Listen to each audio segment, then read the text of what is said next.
Hey there guys, today I'm going to talk about the Kira Talent interview process, which a lot of applicants find absolutely petrifying.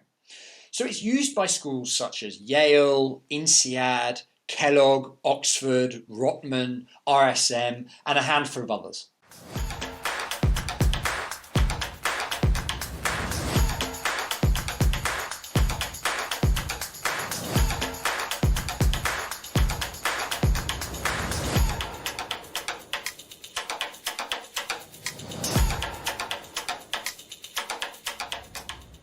So what does Kira Talent do? Kira Talent attempts to replicate the interview process. So it'll ask you a question on the screen, it'll give you a little bit of time to think about your response, and then it will record your answer using the webcam and microphone on your computer. Generally, you'll be asked to submit your video interview questions between submitting your written application and the deadline of the application round that you're applying to. Sometimes the questions are fixed, in which case you'll be able to look online and find the questions ahead of time. Other times they use a randomized bank of questions and you won't know exactly which question you'll be asked. Some schools also like to ask for a written answer to a question, in which case they'll ask you a question and you'll get a certain amount of time to type a written response.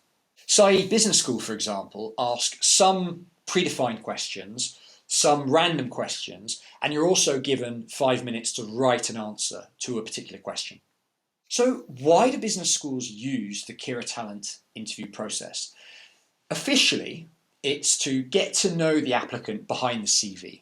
But in reality, we also know that they use it to filter out people who can't answer a question in a structured way, people who can't speak eloquently, for example, they have a really thick accent that isn't understandable, and also that they can string together a few written sentences without too many grammatical errors.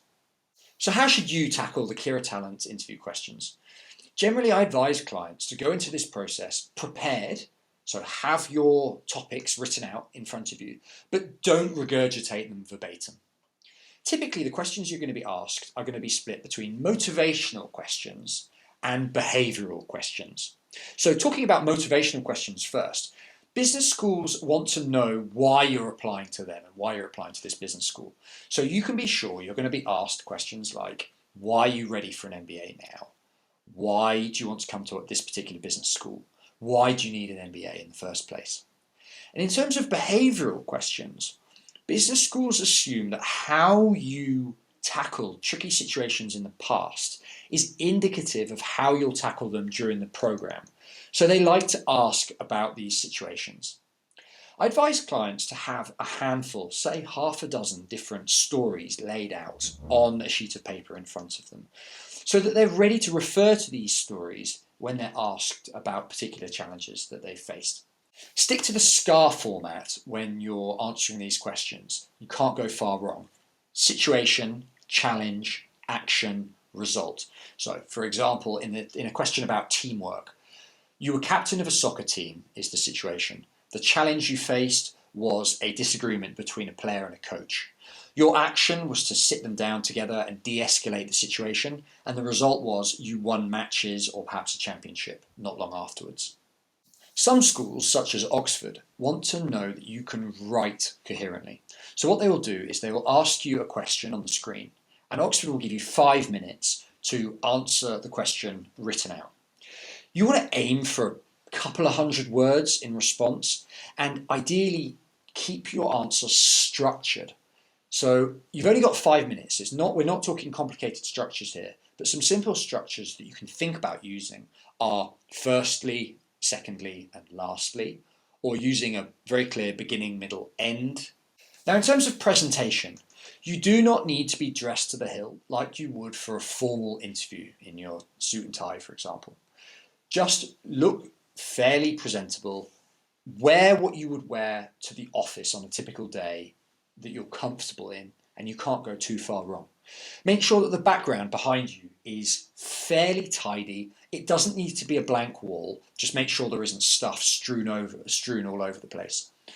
Also, in terms of your internet connection, now obviously if your internet connection goes down during the process, it's not going to be beneficial for your application. Where possible, I like to advise clients to connect their computer to their router using an Ethernet cable. This, you can buy these in a hardware store for a few dollars, and what this will do is it'll stop any Wi-Fi interruptions from affecting your performance. It'll also speed up the internet connection. With clients, I simulate the Kira Talent interview process beforehand. So what I do is I have a bank of questions that I use, and I will display the question to an applicant, give them a little bit of time to respond, and then I'll record their answer. And we will look back at these recordings to analyse where people are going wrong, what people are doing well, what people are doing badly, and give them the best shot of getting into the school that they're looking to get into. So if I can help with your application, please feel free to get in touch.